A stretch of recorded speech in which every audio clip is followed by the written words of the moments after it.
Hi, this is the Deck Network, and I'm Mike Danzilio. Here with the co-host Matt Dalton, and remember, here at the Deck Network, it's all decks all the time. Okay, very good, Matt. All right, okay, let's get going with this show. What are we talking about today, Today's show, we're going to talk about framing and treated wood in particular. Now, we had a show previously on the Trex Elevations metal framing, but we already did that. I was going to say, if you haven't checked that video out yet, go back, socialize with our social media to find the other video that we did on framing. Treated wood.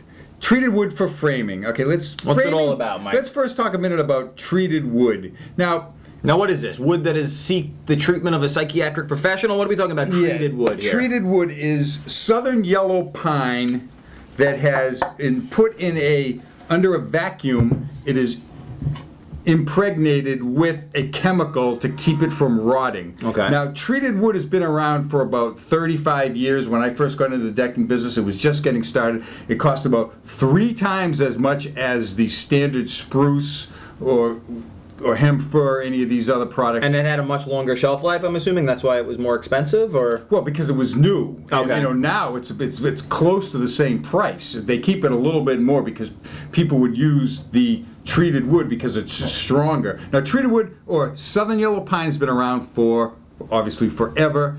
It doesn't have a lot of uses. It can't be used as trim inside of a house because it tends to crack when it gets dry. So it works real well for decks because they put it in a vacuum, get the chemical inside it, and there's different chemical concentrations for different products. But Mike, if I'm using this on the framing on my deck and I see a crack, do I have to worry about structural integrity? No, unless the thing is starting to break apart. You know, after 20, sometimes I see decks that they're 25 years old and they've been in the sun. Now, they're not rotted, but they almost look like they have dry rot or something or other. They break apart. Dry they look like like a pruned up, like this weird. Yeah, they're all breaking apart. You can just pull them apart. Now, I always say that the best wood is a #1, and if you get it from a good mill, it's going to last a little bit longer. But let's talk a minute about go with good wood. Yeah, for Christ's sakes, if you're building this thing, go with the grade A wood. I spoke with my friend at Culpeper Wood yesterday. Those are one of the big dogs, Culpeper, right? Yeah, well, they sell a lot of treated wood, and I asked him about these retention numbers. Now, the question is they have a number. Now, above ground is they call a .07. But they say, he told me that they don't use that number anymore. They just want to put above ground, in ground, ground contact on them. You look at the tags, and this one says ground contact. It's a #2, 4x4. Now this is different from in ground because what? This is meant to not be buried under the soil. Yes, Just making contact it can just be contacted on the ground. Okay. So the above ground will have a .07 retention, and that's pounds per cubic foot of wood, the pounds of the chemical. Okay. Okay. Then for ground contact, it's .15, so that's 15/100ths of a pound per cubic foot. I got to bring a calculator when I'm hanging out with you, Mike. Yeah, well, again, I like to get a little technical. That's sometime. good though. So, and for the in ground, it's .23, so that's 23/100ths of a pound per cubic foot. Now that's going to work well for in the ground. You can bury it, you can put a post in the ground, and it's going to last a long time. Now they still make the old product copper, chromium, arsenic, or what they call CCA. Now that was banned for residential use back in 2004. Why? Because it was poison. I was going to say, it doesn't sound all that organic. Yeah, actually. And that's what I wanted to ask you. With these treated lumber, do we have to worry about it leaching into the soil and somehow affecting? Well, the products now, the ACQ, isn't going to be as harmful. But then again, it's not as good as the old CCA. Now, would you recommend building a vegetable garden with this wood? No, not at all. Yeah, because you don't want that touching the soil. You could put it around the soil, and this CCA is not going to be all that harmful. But that's what makes it great for framing out decks, I'm sure. You can still use you can still buy CCA wood. It's mostly for docks and retaining, or near the water. In the water, you're not going to find 2x4s and 2x6s. You'll find 6x6s. 8x8s, 10x10s, 3x12s with tongue and grooves on it. Something that really needs to be a stronger product's going to last longer. But okay, let's get moving on here now with decks. So I designed a couple of decks, made a few sketches here. Now recently, the treated wood has been downgraded in its strengths. So for years we've been able to use a 2x8 and go 12 feet with it. Okay. Now we have to cut 2 feet off of those because, Well, yeah, why would that be? when they cut, okay, these trees have been growing for many, many years. They cut the trees, they put a sapling in, it grows again. 15, 20 years later, it's got some size to it, so they cut it down, and they found that these new growth trees just didn't have the strength of the old growth trees. So I'm reading a report that said that the 2x10s and 2x12s are almost equally as strong, but the thinner products, the 2x4s and 2x6s, are 30% less strong than they used to be. So they don't grow them like they used to, huh? They certainly aren't as the same way. But if you're building a deck and you're going out 7 feet, so if your deck, your total length is 7 feet, you can get away with a 2x6. If you're going out 10 feet, you can use a 2x8. If you're going 12 feet, you use a 2x10. And if you're going out 14 feet, you can use a 2x12. Now, there are other methods that you can extend the lengths of these, but you can go over 2 feet. As you can see right here, this is going over 2 feet over the beam. So this particular deck that's 12 feet out from the house, you can still use a 2x8 on this and go 12 feet out. Now notice there's a double all the way around. We'll get to that in a minute. But let's take a look at this deck from a side view or a side elevation. I know what that is.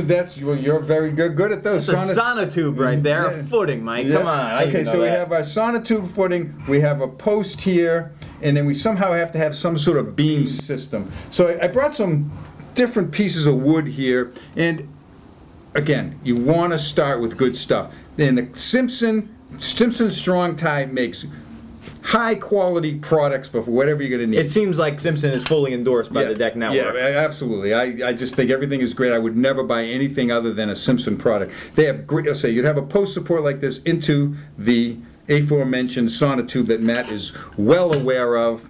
Email me if you have any questions. If you want to get some good laughs, you'll go watch some of the old videos of Matt working on his deck. So then they have these little cap pieces that go, this one goes on a 4x4, and when you're going to have beam on it. Now I always recommend using a 2x12 for a beam, and then that'll fit right in here, and they have it all tied together really well.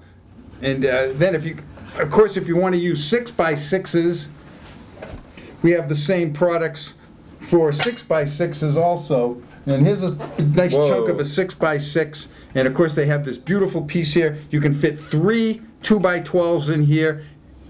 It's just this. That ain't going anywhere. Yeah, it's not going anywhere. Remember, you always have to have a solid connection from the ground all the way up to the deck. It's for certain. There's a lot of reasons: uplift, wind, water, and of course weight disbursement, all sorts of things.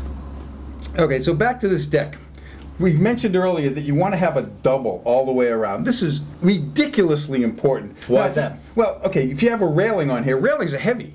Mm-hmm. And that's dead load that's on there, and so you don't want it. You got your Aunt Susie leaning on the railing at the barbecue. She's had a couple martinis and she's feeling good. Next thing you know, the railing starts to give way. This is why you need a double. Yeah, that's why sometimes I see people build decks, inadequately strengthened decks, and they say, oh, they were fine when it was new. Well, yes, it was, and what we talk about here all the time is that over time, with the temperature fluctuations, expansion and contraction, the wood gets longer, it gets shorter, it shrinks. The treated wood shrinks a little because it's wet, and it shrinks, gets a little smaller. Plus you're using it. You know, you're on it, you're living there, you got people on it. It's all part of the equation. The connections get weaker over time, so you really want to make sure these things are strong. Now, when you're putting posts in, these are for your rail posts. Again, we always want to have our doubles all the way around. You can put your post on the inside, and you want to block it in. Solid blocking all the way around. I've seen plans that have big long, you can put through bolts in that.